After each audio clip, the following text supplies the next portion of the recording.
Hello everyone, welcome back to our YouTube channel, Tech It Simple. So, today in this video, I'm going to show you how to add someone on Telegram with a QR code. To get started, let's open the Telegram app. Before this, make sure you have already downloaded the Telegram app on your device. When you open your Telegram, it will show you this kind of interface. Now, find your group and click on it. Now, this is your group. Click on Profile and it will navigate you to this profile page.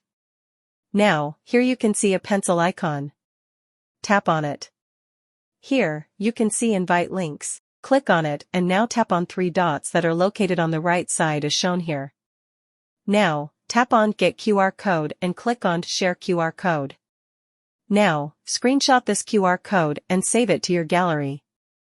Now, if you want to add someone with QR code, then just send them the screenshot that you have taken. So that wraps it for today.